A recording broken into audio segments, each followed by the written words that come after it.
वक्रतुण्डं महाकाय सूर्यकोटिसमप्रभ निर्विघ्नं कुरु मे देव सर्वकार्येषु सर्वदा।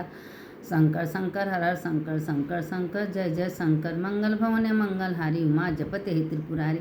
अच्युतं केशवं राम नारायणं कृष्ण दामोदरं वासुदेवं हरिं श्रीधरं माधवं गोपिका वल्लभं जानकी नायकं रामचंद्र। देखिए कल पुत्रदा एकादशी है और सावन महीना के शुक्ल पक्ष की पुत्रदा एकादशी। ये सावन महीना के शुक्ल पक्ष की एकादशी जो करते हैं पुत्र के लिए बहुत अच्छा होता है। जिसको पुत्र नहीं है पुत्र होता है यह व्रत जरूर करना चाहिए। अब पुत्र अगर कोई कमी है तो भगवान भोलेनाथ उसका रक्षा करते हैं। तो इसलिए कल का एकादशी बहुत बढ़िया पुत्रदा एकादशी है। आप लोग करिए, हम कथा भेज रहे हैं। देखिए आप कृपया करके आप लोग सुनिए, उसको लाइक पर डे कर दिया करिए। अब देखिए कि हम पहले नाम बोल रहे हैं क्योंकि 24वीं एकादशी तक कथा लोग नहीं सुन पाते हैं तो कम से कम नाम सुनना चाहिए। अब अगहन मास में उत्पन्ना एकादशी मुक्षदा एकादशी, पौष मास में सफला एकादशी पुत्रदा एकादशी, माघ मास में सड़तिला एकादशी जया एकादशी, फागुन मास में विजया एकादशी आम्रकी एकादशी, चैत मास में पापमोचनी एकादशी कामदा एकादशी, वैशाख मास में बरुथनी एकादशी मोहिनी एकादशी, जेठ मास में अपरा एकादशी निर्जला एकादशी, आषाढ़ मास में योगिनी एकादशी पद्मा एकादशी, चातुर्मास में श्रावण मास में कामिका एकादशी पुत्रदा एकादशी, भाद मास में अजा एकादशी परिवर्तनी एकादशी, अश्विन मास में इंद्रा एकादशी पापा कुशा एकादशी, कार्तिक मास में रमा एकादशी हरि प्रबोधनी एकादशी, पुरुषोत्तम मास में पद्मिनी एकादशी हरि बलवा एकादशी। ये देखिए सब एकादशी का नाम है। अगर कोई मंत्र नहीं आ रहा है तो राम रामेति रामेति रमे रामे मनोरमे सहस्त्र नाम तत्तुल्यम राम नाम वराने, ये मंत्र बोलना चाहिए। यह मंत्र बोलने से हमारे सारे दुख तकलीफ दूर, सहस्त्र नाम का फल मिलता है। श्रावण मास की कथा सुनिए। श्रावण मास के शुक्ल पक्ष की एकादशी को पुत्रदा एकादशी कहा जाता है। इस दिन भगवान जनार्दन की श्रद्धापूर्वक पूजा की जाती है। भक्ति पूर्वक इस व्रत को करने से सभी कामनाओं की पूर्ति होती है। संतान की प्राप्ति की इच्छा रखने वाले को यह व्रत अवश्य करना चाहिए। कामदा एकादशी की कथा समाप्त होने पर धर्मराज युधिष्ठिर ने श्रावण के शुक्ल पक्ष की एकादशी के बारे में भी वही सब प्रश्न किया। इसके उत्तर में भगवान श्री कृष्ण ने कहा, हे पांडुपुत्र युधिष्ठिर, श्रावण शुक्ला एकादशी का नाम पुत्रदा एकादशी है। मैं इसके बारे में एक प्राचीन कथा सुनाता हूँ जिसके पढ़ने और सुनने मात्र से वाजपेयी यज्ञ का फल प्राप्त होता है। आप ध्यान पूर्वक इस कथा को सुनिए। द्वापर युग में आरंभ में माहिष्मती नगरी में महीजीत नामक का एक प्रतापी राजा राज करता था। उसका बहुत बड़ा राज्य था परंतु कोई पुत्र नहीं था। पुत्र न होने के कारण राजा महीजीत को राज्य सुखदायक नहीं अच्छा लगता था। पुत्र प्राप्ति के लिए राजा ने अनेक दान पुण्य यज्ञ हवन आदि उपाय किए परंतु राजा को पुत्र की प्राप्ति नहीं हुई।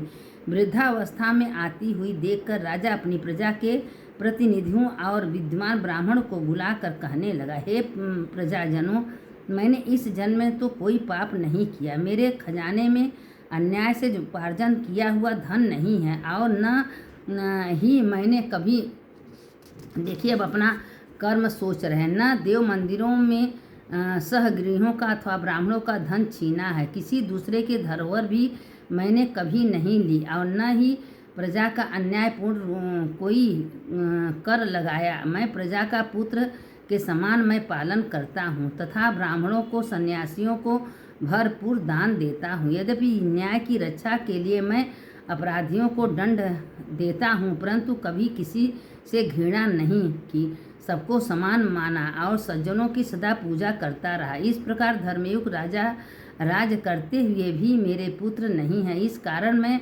अत्यंत दुख पा रहा हूँ। इसका क्या कारण है? देखिए वो अपने कर्म को रो रहे हैं। अब देखिए भगवान उनसे क्या कहते हैं। राजा महीजीत की इस समस्या के निवारण हेतु प्रजा के प्रतिनिधि तथा मंत्री गण वन में जाकर बड़े बड़े ऋषियों और मुनियों के दर्शन करते हुए किसी विद्वान तपस्वी की तलाश में लग गए। एक आश्रम में उन्होंने एक अत्यंत पयोवृद्ध धर्म के ज्ञाता बड़े तपस्वी परमात्मा में मग्न लगाए हुए निराहार जितेंद्रिय जितात्मा जीत क्रोध सनातन धर्म के गुण तत्वों को जानने वाले समस्त शास्त्रों के ज्ञाता महात्मा लोमस मुनि को देखा। एक कल्प के व्यतीत होने पर एक रोम गिरता था। लोमस ऋषि का इतना अधिक थी कि अपनी आयु सबने जाकर लोमस ऋषि को प्रणाम किया और उसके सामने बैठ गए। उन्हें देखकर ऋषि ने पूछा कि आप लोग किस कारण से यहाँ आए हो? आप मुझे अपनी समस्या बताइए। निसंदेह मैं आप लोगों का हित करूँगा। लोमस ऋषि के ऐसे वचन सुनकर सब लोग बोले, हे महर्षि, यदि आप हमारी बात जानने में ब्रह्मा से भी अधिक समर्थ हैं, मगर फिर भी हम अपनी व्यथा कहते हैं। महिष्मतीपुरी का राजा महिषजित प्रजा का पुत्र के समान पालन करता है, परंतु फिर भी वह पुत्रहीन है। हम लोग उसकी प्रजा हैं। अपने राजा के दुख से हम भी दुखी हैं। हमको पूर्ण विश्वास है कि आपके दर्शन से हमारा यह कष्ट अवश्य दूर हो जाएगा, क्योंकि महान पुरुषों के दर्शन मात्र से अन्य कष्ट दूर हो जाते हैं। आप कृपा करके राजा के पुत्र होने का उपाय बताइए। यह वार्ता सुनकर ऋषि लोमस ने थोड़ी देर के लिए अपने नेत्र बंद किया और राजा के पिछले जन्म का वृत्तांत ज्ञात कर लिया। लोमस ऋषि ने स्नेहसिक्त वाणी से कहा, हे महामुनि भाव, आपका राजा पूर्व जन्म में एक निर्धन वैश्य था। निर्धन होने के कारण उसने अनेक बुरे कर्म किए। वह एक गांव से दूसरे गांव में व्यापार करने के लिए जाया करता। देखिए, यह सब पिछले जन्म का बात राजा से लोमस जी बता रहे हैं। व्यापार करने के लिए जाया करता था। एक समय जेठ मास के शुक्ल पक्ष की द्वादशी के दिन मध्याह्न काल के समय, जबकि वह 2 दिन का भूखा प्यासा था, एक जलाशय पर जल पीने गया। उस समय एक तत्काल ब्याही और जल पी रही थी गाय। राजा ने उस प्यासी गौ को जल पीते से हटा दिया और स्वयं जल पीने लगा। उसी पाप के कारण राजा को निपुत्र होने का दुख सहना पड़ा है। एकादशी के दिन भूखा, ये हम कहते हैं अपने ही कर्म का फल हमको किस रूप में मिलता है कोई नहीं जानता। अब देखिए, वो गाय बच्चा पैदा की थी, पानी पीने आई, लेकिन वो अगले जन्म में वो पानी व्यस्त था, पानी नहीं पीने दिया। वही कुछ अच्छा कर्म से राजा हुआ, लेकिन अब वही बता रहे हैं, रहने से वह राजा बना है और प्यासी गौ को जल पीते से हटाने के कारण पुत्रहीनता का दुख भोगना पड़ा। सब लोगों ने कहा, हे मुनिश्रेष्ठ, राजा के इस पाप के निवारण का कोई उपाय तो होगा ही, अतः राजा का यह पाप नष्ट हो, आप ऐसा कोई उपाय बताइए। कृपा करके लोमस मुनि ने उत्तर दिया, श्रावण मास के शुक्ल पक्ष की एकादशी को पवित्रा एकादशी का व्रत और रात्रि जागरण करे तो पूर्व जन्म का यह पाप नष्ट होगा। राजा को अवश्य ही पुत्र की प्राप्ति होगी। लोमस ऋषि ने उपाय जानने के बाद सभी व्यक्ति नगर को वापस लौट आए। जब श्रावण शुक्ला एकादशी आई तो सबने मिलकर ऋषि की आज्ञा अनुसार राजा सहित पुत्रदा एकादशी का व्रत और जागरण किया।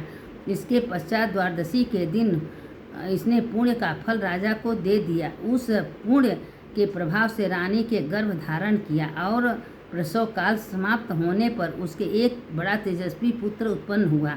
अंत में भगवान कृष्ण ने कहा, हे राजन, इस श्रावण शुक्ला एकादशी का नाम पुत्रदा एकादशी है। अतः संतान के सुख की इच्छा रखने वाले इस व्रत को अवश्य करें। इसके महाशय को सुनने से मनुष्य सब पापों से मुक्त हो जाता है और इस लोक में संतान सुख भोगकर परलोक में स्वर्ग को प्राप्ति होता है।